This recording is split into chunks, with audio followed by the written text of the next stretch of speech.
Transaction किसे कह रहे हैं पहले तो ये पता कर लेते हैं।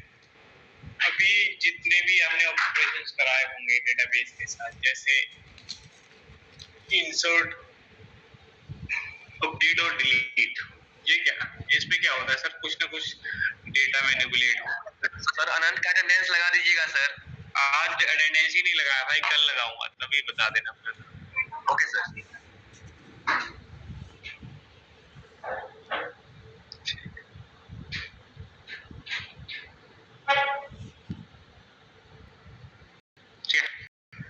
तो जब परसिस्ट कर रहे थे, एक ऑब्जेक्ट का डेटा गया मतलब एक ट्रांजैक्शन हो गई, कुछ अपडेट किया मतलब एक ट्रांजैक्शन हो गई। अपडेट करने के बाद मुझे क्या करना पड़ता है? अभी तो नहीं करना पड़ता, चलो कोई नहीं, अब आ रहा है जस्ट।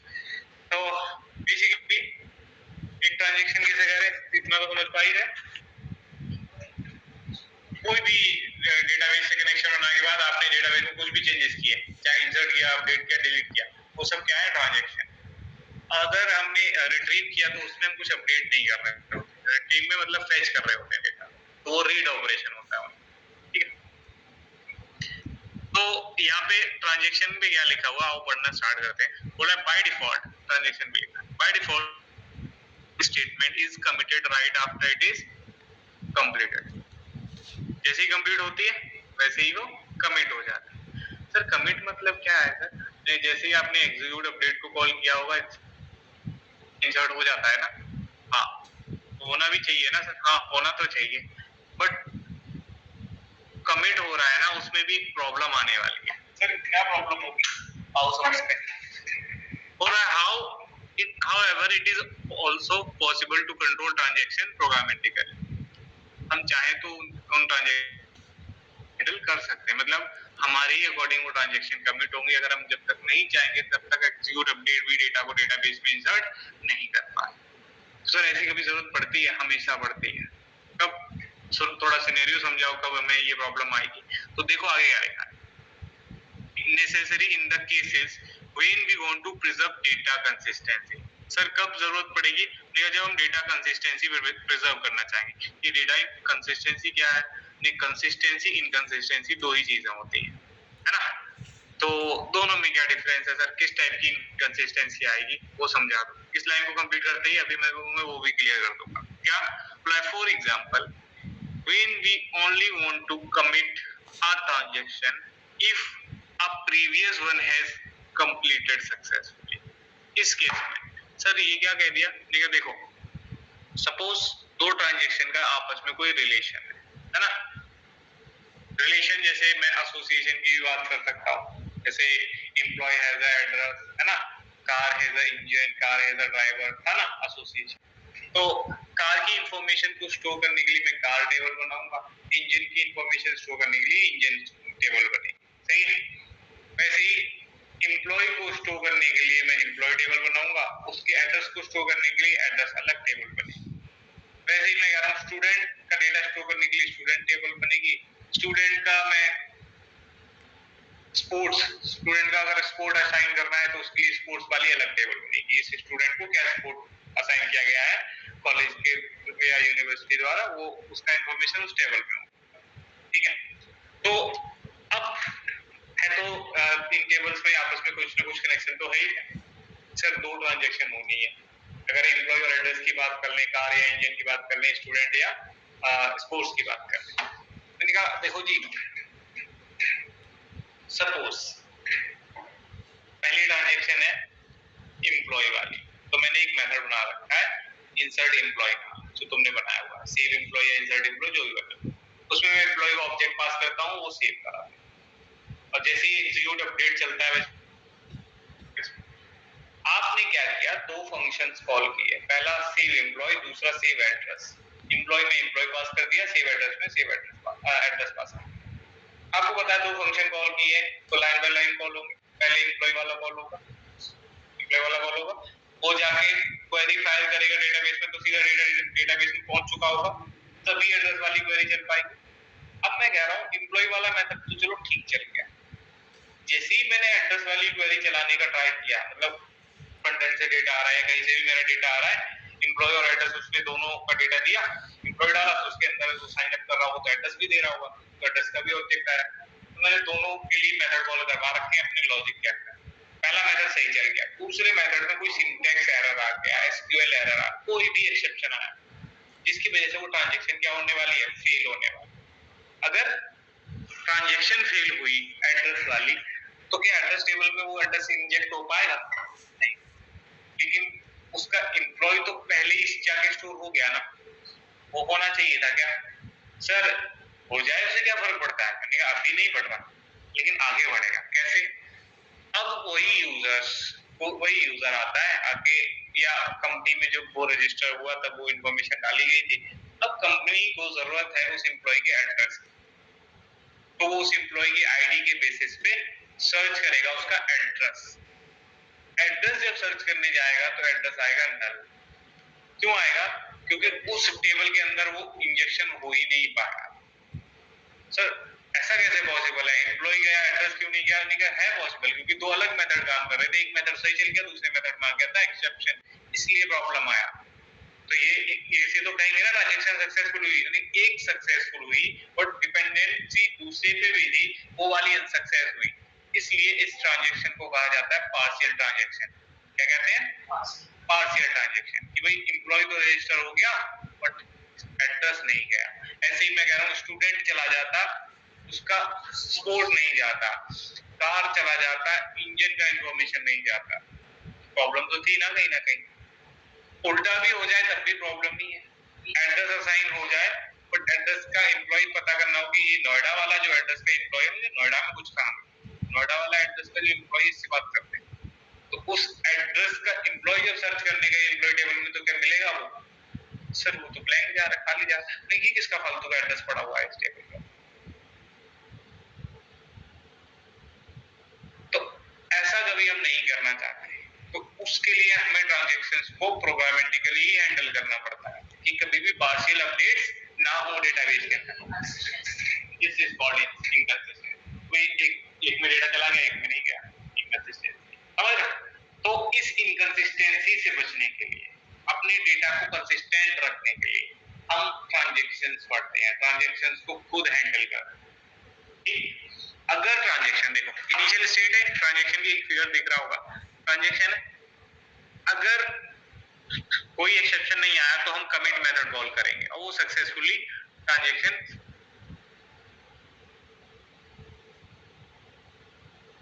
वाला मेथड कॉल हुआ था, उसके बाद में सेव एड्रेस वाला कॉल हुआ, एड्रेस में अगर एक्सेप्शन आया तो हम चाहते हैं वो एम्प्लॉय भी रजिस्टर नहीं होना चाहिए, पूरी ट्रांजैक्शन को हम फेल करना चाहते हैं जिससे वो यूजर दोबारा अपनी इंफॉर्मेशन डाले, देन वो रजिस्टर होना चाहिए, यही तो चाहते हैं। तो इसके लिए हम क्या करेंगे, पूरी ट्रांजैक्शन को रोल बैक कर देंगे। क्या कर देंगे? रोल बैक कर देंगे, डेटाबेस में इंसर्ट नहीं होने देंगे। लेकिन सर अभी तो ऐसा हो नहीं सकता, क्यों? क्योंकि बाय डिफॉल्ट जो हमारी जेडीबीसी का जो मोड होता है ना, ऑटो कमिट मोड जो होता है वो ऑन होता है, ऑटोमेटिकली कमिट हो जाता है डेटा, है ना।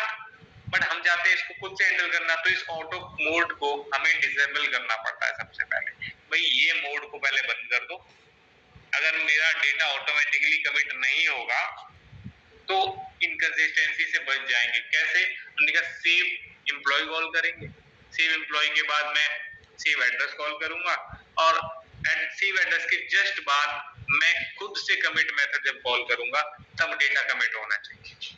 कमिट नाम का मेथड प्रोवाइड करता है तुम्हारा जेडीबीसी एपीआई, वो मेथड तुम कहां कॉल करोगे? सबसे लास्ट में कॉल करोगे, तो अगर उनमें एक्सेप्शन आया होगा तो मेथड कॉल ही नहीं होगा। ट्राई के अंदर अगर किसी भी लाइन में एक्सेप्शन आता है तो नीचे वाला कोड नहीं चलता, चलेगा ही नहीं, और चलेगा नहीं, इट मींस कोई एक्सेप्शन आया तो तुम कहां चले जाओगे?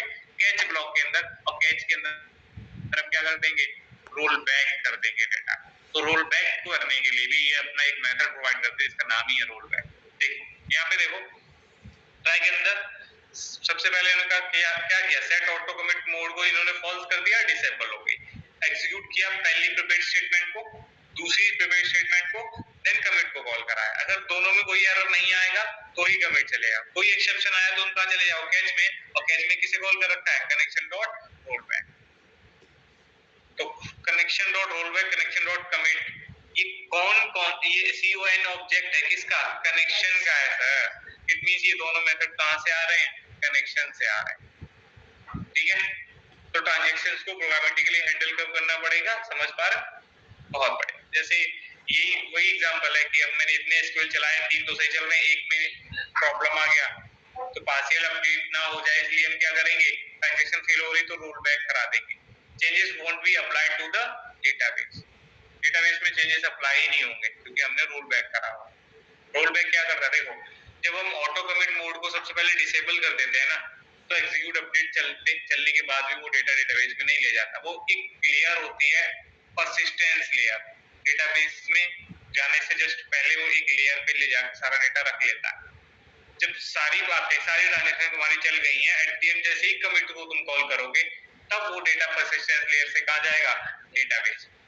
और तुम कमिट तभी कॉल करोगे जब तुम्हारी सारी ट्रांजैक्शन सक्सेसफुली रही हो, ठीक है। बाय डिफॉल्ट तो ये डायरेक्ट करता है, पढ़ो ना, अब फिर से पढ़ो पहली लाइन क्या लिखा था, समझते हैं अभी तक एकदम क्लियर हो जाए। By default, each SQL statement is committed right after it is completed. जैसे ही execute update को कॉल करते थे वैसे ही कमिट हो जाती थी ना, ये by default नेचर है इसका। अगर आप चाहते हो प्रोग्रामेटिकली हैंडल करना, देन हमको वो ऑटो कमिट मोड को डिसेबल करना पड़ेगा। उसके लिए हम ये मेथड कॉल करते हैं, कनेक्शन का ही है सेट ऑटो कमिट फॉल्स, ठीक है। इसके बाद अभी इसको अभी प्रोग्रामेटिक अभी जाके अपने प्रोग्राम में भी अप्लाई करवाएंगे, ठीक है। इसके बाद यहाँ पे एक है batch updates. Sir batch update processing क्या है ये, आओ बढ़ते हैं। अभी तक तो हमने एक एक ट्रांजैक्शन करके देखी ना, इसमें देखो क्या है, working with bulk data and have to execute a lot of queries. जब हम बल्क डेटा पे काम करेंगे, लॉट ऑफ क्वेरीज चलानी होंगी, it is not good idea to do it one by one. ये फिर सही नहीं होगा कि आप एक एक करके इधर अपनी क्वेरी चलाओ, क्योंकि आप कनेक्शन बना रहे हो, बार बार स्टेटमेंट बना रहे होगे, डेटाबेस से फिजिकल कनेक्शन बनता है, आप जाते हो वहां पे इंसर्ट क्वेरी फायर करके आप दूसरी क्वेरी चला रहे हो, फिर भाग के जा रहे हो डेटाबेस में, भाग क्वेरी चला के आ रहे हो डेटा इंसर्ट करके, फिर वापस आ रहे हो। हमने कहा वन बाय वन नहीं करना। अगर आपके पास बल्क में डेटा आ रहा है, 100 1000 यूजर आ रहे हैं, तो तुम क्या ये बार बार करते रहोगे तो क्या होगा, रिस्पॉन्स टाइम बढ़ जाएगा, एप्लीकेशन में टाइम परफॉर्मेंस की दिक्कत आ जाए। तो ये ना करना पड़े, इसके लिए हमें बैच प्रोसेसिंग एक कॉन्सेप्ट दिया गया, बैच प्रोसेसिंग एक फीचर दिया गया। क्या लिखा है, फिर से पढ़ो, working with bulk data and have to execute a lot of queries, it is not good idea to do it one by one. JDBC provides batch processing support that will be much more faster than the processing single query at a time.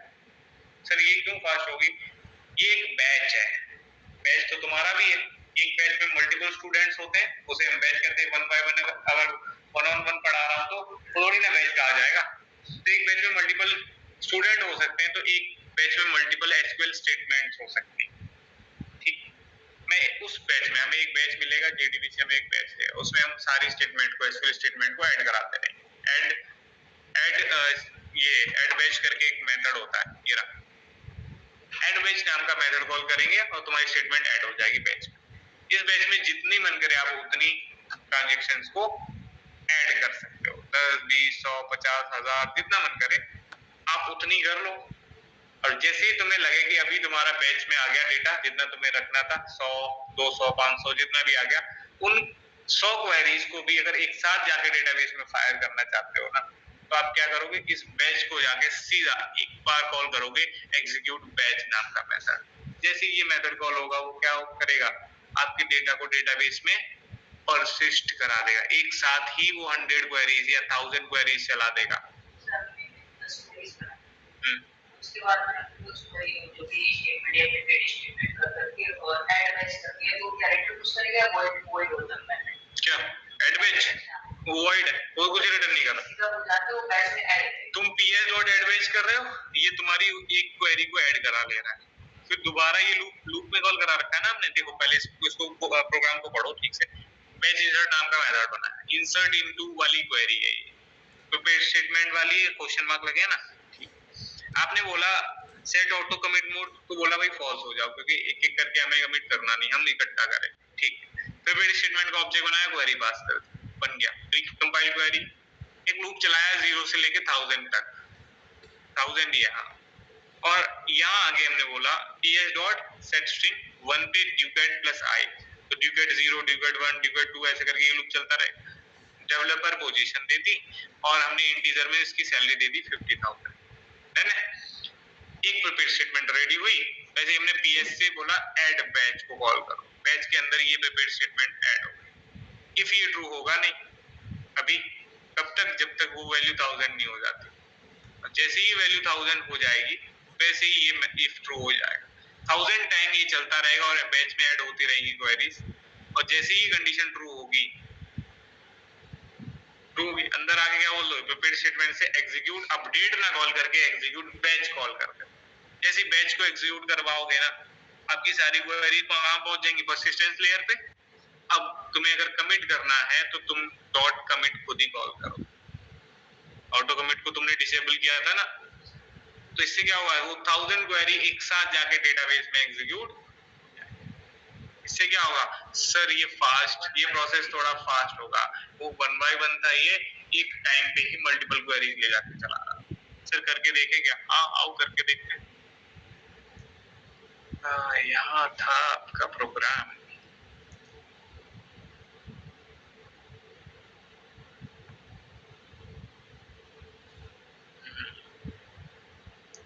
Dow के अंदर आके हम एक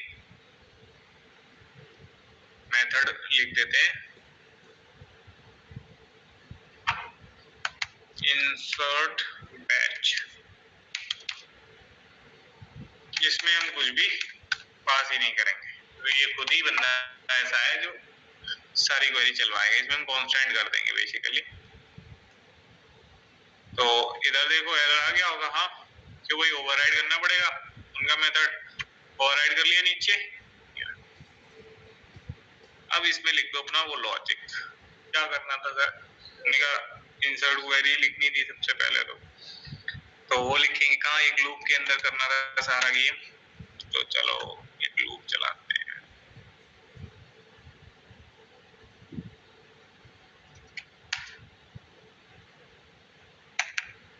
100 तक चला लेते हैं, सही है। सबसे पहले तो यार स्टेटमेंट बनाना पड़ेगा, प्रिपेयर स्टेटमेंट वाला मेथड लास्ट में बनाया था। हाँ ये तो ये वो वाला अप्रोच तो है ही, इसको उठा लाओ यहाँ पे,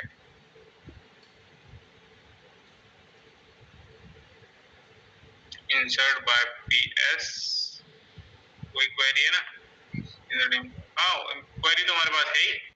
अब क्या करेंगे, 1 पे आईडी ना देके हम कितना डेटा पहुंच चुका है हमारे डेटाबेस में, पता करते हैं।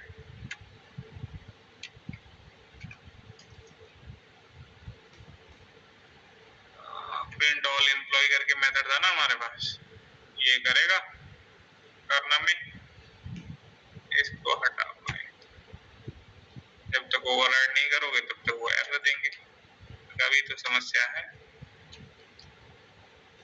ठीक, चलो कितने रिकॉर्ड है, डेटाबेस में नहीं जाना पड़ेगा, 16 रिकॉर्ड्स पढ़ चुके थे, ठीक है बहुत अच्छी। तो अब हम क्या करें, इसको 16 प्लस आय कर देते हैं, 17 हो जाएगा। फिर नीम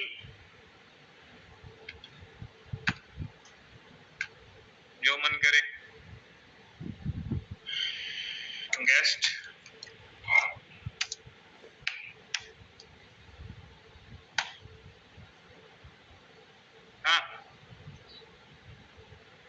जेंडर मेल हो जाएगा, सैलरी 50,000 कर दो।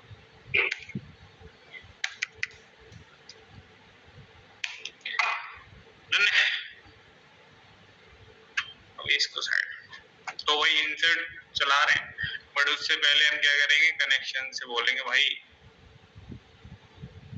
कनेक्शन को बार बार लूप में क्यों बोलोगे कि भाई ऑटो कमिट को फॉल्स करो, CON नाम था ना उस वेरिएबल का, क्या नाम है,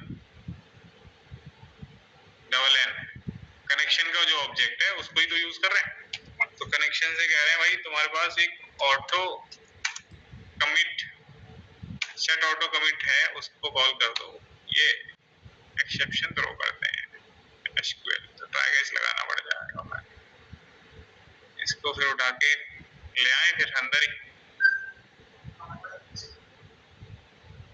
चलो फिर प्रिपेयर स्टेटमेंट को भी हटा दो, थ्रोज करा देंगे। थ्रोज भी तो ऑप्शन है, बार बार ना करना पड़े, इसलिए हम क्या करेंगे यहाँ पे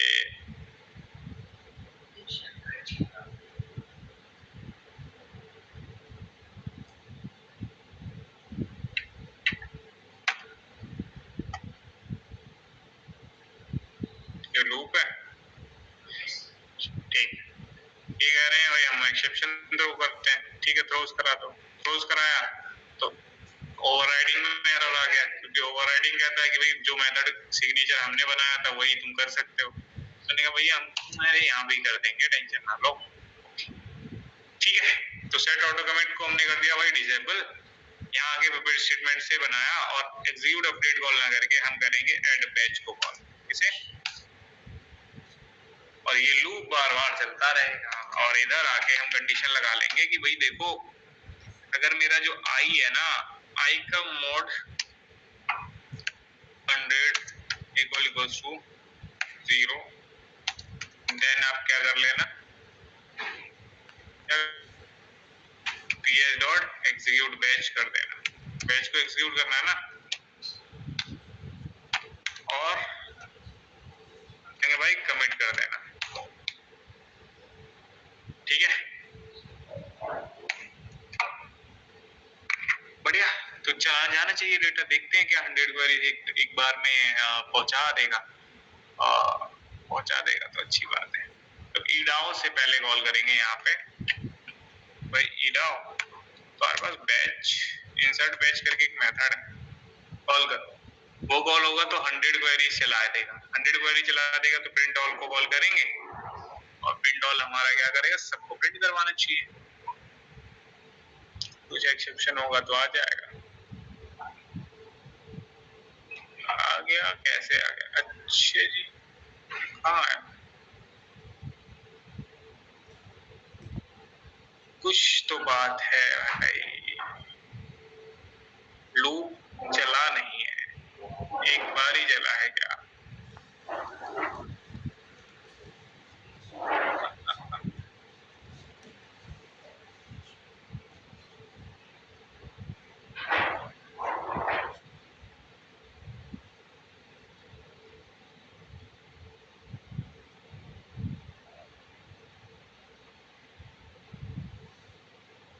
प्रिपेयर स्टेटमेंट को लूप में क्यों बना दिए,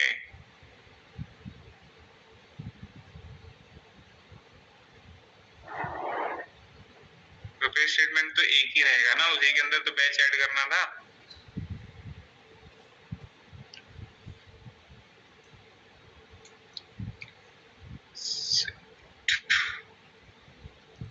अब कितने पे रिकॉर्ड पहुंच चुका है भाई कंसोल, लास्ट वाला पहुंचा है उसने, सेव बैच में ऐड ही नहीं किया, लास्ट वाली क्वेरी चला दी, देखो क्या प्रॉब्लम समझ लो। अब इसमें क्या है, ये 100 टाइम चला, 100 टाइम चला तो 16 प्लस 100 कितना हो गया था 116, वही रिकॉर्ड लेके यहाँ पे बैच में ऐड करा उसने। अब बैच किसके लिए किया, पीएस के लिए, हर आइटरेशन पे नया प्रिपेयर स्टेटमेंट का ऑब्जेक्ट बना था, मतलब 100 प्रिपेयर स्टेटमेंट ऑब्जेक्ट बने थे, हर एक बैच में सिर्फ एक ही क्वेरी थी, लास्ट वाले गेम में लास्ट वाली क्वेरी थी इसलिए वो चल गई, ठीक है। तो अब इसको चलाते हैं, प्राइमरी की भी तो है समस्या, तो वो भी है, तो 99 चला लेते हैं,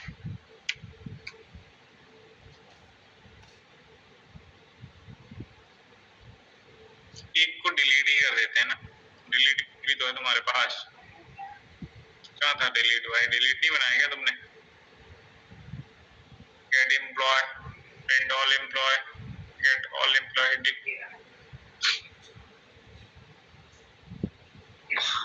इसको इम्प्लीमेंटेशन मैंने तुमको दिया था, तुम बनाए, चल बना देते हैं स्टेटमेंट डिलीट क्वेरी लिख दो।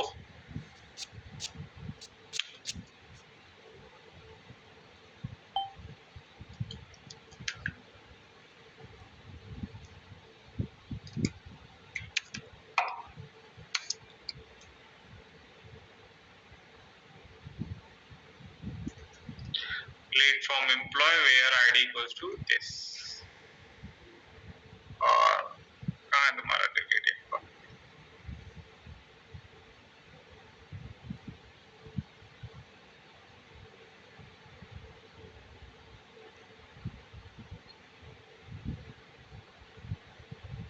डिलीट है ना?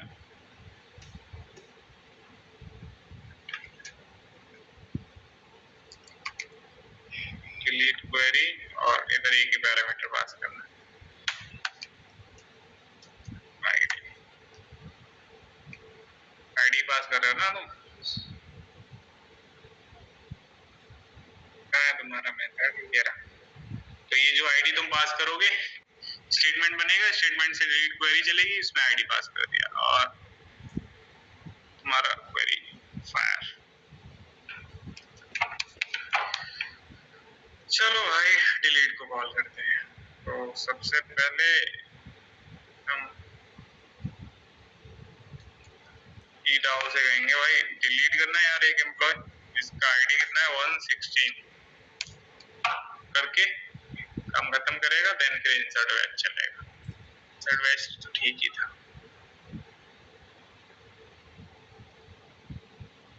ठीक है, इस बार देख रहे हो डिलीट वाला चला, उसने अपना डिलीट कर दिया हुआ रिकॉर्ड। तो 16 रिकॉर्ड्स थे ना, 16 के बाद सीधा 17 आया, 16 17 से 1 से लेके ये तुम्हारे टोटल 100 रिकॉर्ड्स चले गए। थोड़ा वो इधर शिफ्ट हुआ है क्योंकि इधर एक वो कैरेक्टर बढ़ गया था, है ना? तो बल्क में क्वेरी चला सकते हैं, हाँ सर एक साथ चला सकते हैं। किसके थ्रू? किसके हेल्प से? बैच अपडेट की हेल्प से। आपको भी प्रैक्टिस करके देखना है भाई, ये जो प्रैक्टिस कर ले उसका भला, जो नहीं कर ले उसका उससे ज्यादा भला। तो तुम्हारा भी मैंने राधे जेडीबीसी बनाया था गिटहब पे, जिसको अपडेट करने का समय आ गया। आराम से वो कोड एक्सेस करना है क्योंकि कोई ऑफलाइन में आया है नहीं। हाइबरनेट करा दूं? जेडीबीसी यहीं तक करना होता है।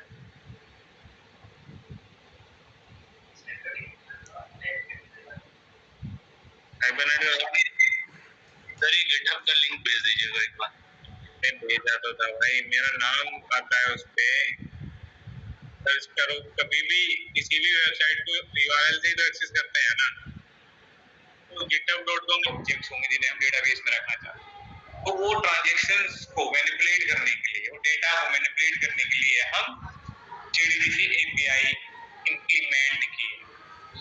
ये जो हम लिख रहे थे ना कोड, ये है एपीआई को इंप्लीमेंट करना कि भाई बनी बनाई एपीआई है, उनके कुछ सेट ऑफ रूल्स हैं, ये इंटरफेस दिए हमने, ये क्लास दी, ये ऑब्जेक्ट्स दिए, इनको यूज करके आप अपना काम करिए। हम वही कर रहे थे। इसी एपीआई को, जेडीबीसी एपीआई को इंप्लीमेंट किया एक बंदे ने और उसका नाम रख दिया हाइबरनेट। जेडीबीसी एपीआई का जो इंप्लीमेंटेशन हम खुद दे रहे हैं ना, इसी इंप्लीमेंटेशन को दे रखा है किसी और बंदे ने, और क्योंकि उसने पूरा इंप्लीमेंटेशन खुद दे दिया, सारे मेथड्स ही प्रोवाइड कर दिए। उसने कहा कि हम तुमको रेडीमेड आर्किटेक्चर देंगे, हम रेडीमेड आर्किटेक्चर में देंगे तुमको क्लासेस, इंटरफेसेस, ऑब्जेक्ट्स और एनोटेशंस। आप उनके थ्रू सीधा मेथड कॉल कराएंगे। आपको डेटा को डेटाबेस में पहुंचाने के लिए ना तो कनेक्शन बनाना होगा, ना तो कुछ स्टेटमेंट बनाना होगा, ना पिपेट स्टेटमेंट बनाना होगा, ना एग्जीक्यूट अपडेट कॉल करना पड़ेगा, कुछ नहीं। आपका नॉर्मल जावा ऑब्जेक्ट होगा ना एम्प्लॉय की, तुम ई को सीधा हमें हमारे सेम मेथड के अंदर पास कर देना, हम तुम्हें सेम मेथड प्रोवाइड कर रहे हैं। हाइबरनेट हम तुम्हें परसिस्ट नाम का मेथड देंगे, अपना एम्प्लॉय का ई पास कर दो तो हो जाएगा, तुमको वो सारी झंझट से मुक्त कर रहे हैं। तो पूरा हाइबरनेट जो फ्रेमवर्क है ना, वो परसिस्ट में सीधा तुम सिर्फ डेटाबेस मैनिपुलेशन के लिए बनाया गया। वेब डेवलपमेंट में उसका काम क्या है? सिर्फ डेटाबेस हैंडल करने का। वेब एप्लीकेशन का रिक्वेस्ट लेने का ये काम उसका नहीं है, बिजनेस लॉजिक वहां लिखा जाता है, यहाँ पे डेटाबेस वाला लॉजिक लिखा जाता है। तो डेटाबेस हैंडल कौन करता है? हाइबरनेट। और वेब डेवलपमेंट कौन हैंडल करता है? Spring framework. दो फ्रेमवर्क मिलते हैं जब, तब आपका एक वेब एप्लीकेशन बनता है। ठीक है, डाउन द लाइन में पूरा कोड जावा यूज होता है, हाइबरनेट में भी पूरा कोड जावा आएगा, स्प्रिंग में भी पूरा कोड जावा आएगा। तो अब एक दिमाग में इमेज बन गई होगी तुम्हारे कि सर हाइबरनेट अगर फ्रेमवर्क है, वो डेटाबेस मैनिपुलेशन के लिए बनाया गया एक फ्रेमवर्क है, और कोई भी फ्रेमवर्क रेडीमेड आर्किटेक्चर देता है, तो इसने सब कुछ रेडीमेड दिया होगा, हमें यहाँ पे सीधा फंक्शंस मिले होंगे, हम उनको कॉल करके अपनी फंक्शनैलिटी यूज कर रहे होंगे, खुद दिया होगा। हाँ, इसने बहुत कुछ प्रोवाइडेड दिया है, बहुत कुछ। इवन ये डेटाबेस भी तुमसे नहीं बन पाया, इसलिए तुमसे डेटाबेस डिजाइन नहीं कर पाएगा। टेबल बनाने के लिए हम खुद से क्रिएट क्वेरी चलाए थे ना जाके, ये टेबल भी ऑटोमेटिकली क्रिएट करके देता है। उस जेडीबीसी का इम्प्लीमेंटेशन जो हम दे रहे थे ना, उससे कई ज्यादा फास्ट होता है हाइबरनेट का इम्प्लीमेंटेशन। एक तो इनका कोड जो होता है वो क्लियर और कंसाइज होता है, दूसरा ये डाउन द लाइन कैसे इम्प्लीमेंट करते हैं, कैसे मेमोरी, जहाँ पे आप क्या करते हो, आपको डेटाबेस से लाना है तो बार बार भाग के जाते हो डेटाबेस में, सिलेक्ट क्वेरी चलाते हो, रिजल्ट सेट में डेटा पॉइंट किया, देन लाए, फिर लाके आप उसको रिट्रीव कर रहे हो, रिजल्ट सेट से निकाल रहे हो, जावा ऑब्जेक्ट में कन्वर्ट करते हो। तो ये ऑब्जेक्ट कन्वर्जन करना पड़ता था ना, वहां नहीं करना था। दूसरा, जितनी बार तुम अभी जेडीबीसी में प्रिंट डिप्लॉय वाला मेथड कॉल करोगे, उतनी बार वो जाएगा डेटाबेस में, सारे ऑब्जेक्ट को फाइंड करके लाएगा, 2 लाख ऑब्जेक्ट बार बार जाएगा क्वेरी चलाना। यहाँ पे हाइबरनेट ऐसा नहीं करता। हाइबरनेट कहता है बार बार तुमको डेटाबेस तक जाने की जरूरत नहीं है, तुम्हारा जो डेटा तुम डेटाबेस के लिए एक बार जो सिलेक्ट क्वेरी चलाना चाह रहे हो ना, हम एक बार में डेटा ले आएंगे, लाके अपनी मेमोरी, अपनी कैशे मेमोरी के अंदर उसे शॉर्ट टाइम के लिए स्टोर कर लेंगे, जिससे तुम दोबारा कभी भी फ्यूचर में सेम डेटा मांगोगे तो मैं डेटाबेस से नहीं, तुम्हें यहीं से प्रोवाइड कर दूंगा। डेटाबेस मतलब अलग एक थर्ड पार्टी एप्लीकेशन है, एक अलग मेमोरी के अंदर स्टोर डेटा है, और ये कैशे तो बहुत ज्यादा फास्ट होती है ना, कैशे प्रोग्राम रजिस्टर्स बहुत फास्ट होते हैं ना, जो आपके फ्रीक्वेंटली यूज ऑपरेशंस होते थे वो कहाँ स्टोर हो जाते थे? प्रोग्राम रजिस्टर्स में। रजिस्टर्स पढ़ा होगा तुमने, कैशे पढ़ा होगा, जब मेमोरी पढ़ते हैं तो कैशे इंप्लीमेंट करता है, इसलिए ये बहुत फास्ट है। तो वो तो चलो सब ठीक है सर, समझ में आ गया कि ये डेटाबेस मैनिपुलेशन करेगा, इतना तो समझ में। बट इसका नाम हाइबरनेट क्यों पड़ा? हाइबरनेट इसीलिए पड़ा, हाइबरनेट का मतलब तुम कह रहे हो सर डीप स्लीप में जाना। डीप स्लीप मतलब एकदम रिलैक्स चिल, कोई प्रॉब्लम नहीं है। अगर आदमी टेंशन में होता है तो क्या वो डीप स्लीप में जा सकता है, चिल कर सकता है? नहीं नहीं नहीं सर, हम तो जितना ज्यादा टेंशन होते उतनी ज्यादा पार्टी करते, उतना ज्यादा चिल करते हैं। अरे ऐसा थोड़ी ना होता। हाइबरनेट उस फ्रेमवर्क का नाम इसीलिए रखा गया था क्योंकि अब तक तुम जेडीबीसी में जो मेहनत करते थे ना, उससे तुम्हें मुक्ति मिल गई है, अब वो तुम्हें करने की जरूरत नहीं है। ये जो फ्रेमवर्क आया ना नया, ये कह रहा है कि अभी तुमको वो टेंशन लेने की जरूरत नहीं है, तुमको हम सब कुछ प्रोवाइडेड देंगे, तुमको सारे मेथड एनोटेशन देंगे, उनको यूज करो और मौज लो। तुम्हें ये सब करने, ये जो इम्प्लीमेंटेशन दिया जाता है ना जेडीबीसी का, ये देने की जरूरत नहीं है। अभी तो जेडीबीसी में हमने जो रिक्वायर्ड काम थे वो किए, मल्टीपल टेबल से डेटा अभी नहीं डाला। आप चाहो तो मल्टीपल टेबल्स बना सकते हो, मल्टीपल एम्प्लॉय, मल्टीपल एंटिटीज बना सकते हो, उनमें ट्रांजैक्शन करवा सकते हो, एसोसिएशन करवा सकते हो, करवाओगे ना। इन सबको करने के लिए हमें फॉरेन की बहुत कुछ मेंटेन करना पड़ता है, और वो एक्सप्लिसिटली करते करते हमारे थोड़ा तो मतलब हेक्टिक प्रोसेस था। तो इस प्रोसेस को हाइबरनेट ने उसको भी ऑटोमेट कर दिया, इसलिए उसका नाम रखा गया हाइबरनेट कि भाई अभी डेटाबेस को लेके चिल करने का मैं समान होगा सर इस फ्रेमवर्क ने कहा, इसलिए इसका नाम क्या रखा? हाइबरनेट। तो हाइबरनेट का जो आपका शॉर्ट इंट्रोडक्शन है वो यही है कि हाइबरनेट डेटाबेस मैनिपुलेशन के काम। ठीक, उसके अलावा इधर लिखा हुआ है हाइबरनेट के बारे में, ठीक है, पहला लाइन पढ़ के समझ में आ जाएगा ये किस क्या काम करता है। ठीक, बोला है Hibernate is a Java framework that simplifies the development of Java application to interact with the data.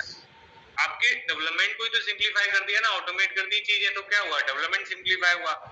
इस टर्म्स में, डेटाबेस इंस्ट्रक्शन के टर्म्स में उतना काम इसने संभाल लिया।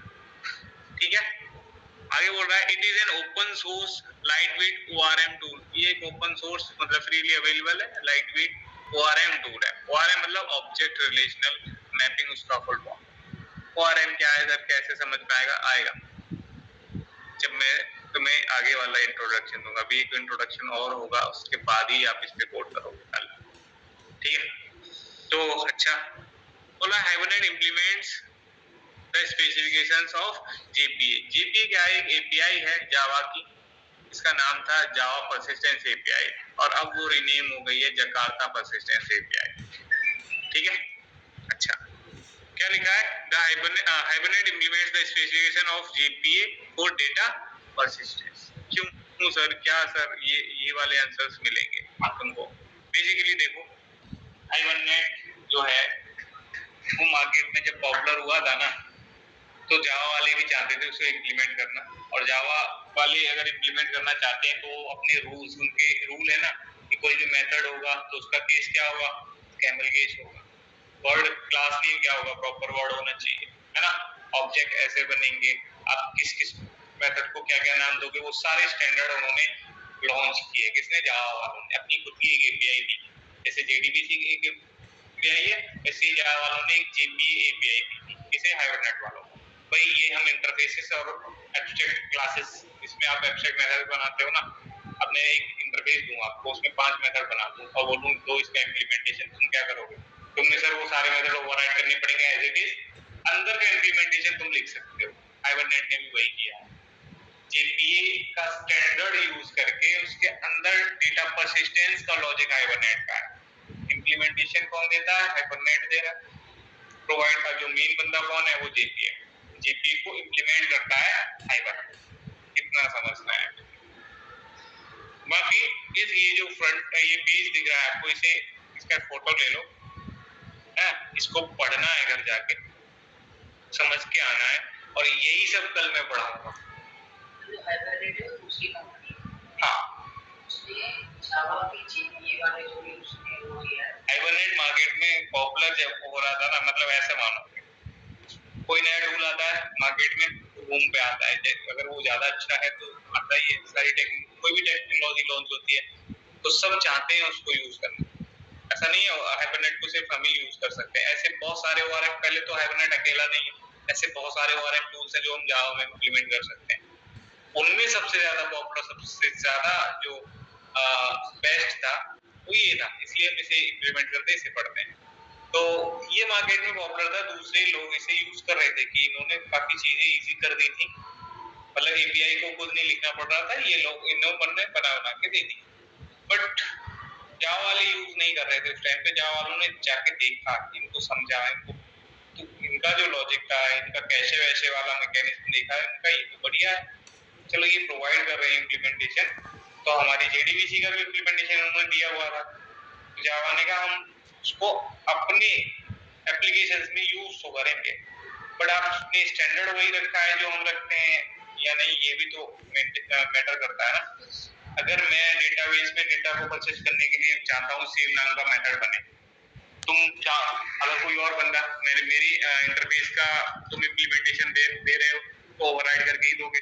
मैंने इंटरफेस दिया नहीं, मैंने तुमसे बोला ऑब्जेक्ट को सेव कराने के लिए एक मेथड बना लेना, ऐसे 10 वेंडर्स आ गए, 10 वेंडर्स को बोला है मैंने सेव करने का ऑब्जेक्ट, सेव करने का कोई मेथड बना लो, तो उन्हें वाला सेव ऑब्जेक्ट, उसने बोला परसिस्ट ऑब्जेक्ट, सेव ऑल, ऐसे करके हर कंपनी ने अपने हिसाब से मेथड बना दिए, और एक ने 2 3 3 भी बनाए होंगे, ओवरलोडिंग कर दी होगी। अब मुझे एज अ डेवलपर 100 मेथड यहाँ रखने पड़ेंगे ना, क्यों, क्योंकि मेथड का नाम ही वही है। अब परसिस्ट करना है, उन्होंने परसिस्ट नाम का मेथड बनाया तो वही याद करना पड़ेगा। आपने परसिस्ट ऑब्जेक्ट बनाया तो आपका परसिस्ट ऑब्जेक्ट होगा, किसी ने इंसर्ट ऑब्जेक्ट बनाया तो इंसर्ट ही कॉल करना पड़ेगा। मैं वहां पे सेव एम्प्लॉय करूं या सेव ऑब्जेक्ट या परसिस्ट ऑब्जेक्ट करूं, कॉल होगा क्या, नहीं, क्योंकि मेथड ही कौन सा बनाया है, इंसर्ट ऑब्जेक्ट वाला। तो ये प्रॉब्लम है, इसलिए इन्होंने क्या किया, अपनी खुद की API दे दी उनको, उन्होंने क्या किया, उसको इम्प्लीमेंट किया, सारे स्टैंडर्ड सारे रूल्स जावा वाले आ गए, देन हम उसको इम्प्लीमेंट करें। हमारे लिए एज अ जावा डेवलपर हमें वो इंटीग्रेट करना इजी हो, ठीक है। तो ये जो आपका इंट्रो है वो कल चलेगा और उसके साथ साथ इम्प्लीमेंटेशन भी, पहला एप्लीकेशन भी कल ही बनाए और ज्यादा लंबा इंट्रोडक्शन नहीं होने वाला है। हाइबरनेट तो नाम रखा गया है तो ये ORM टूल।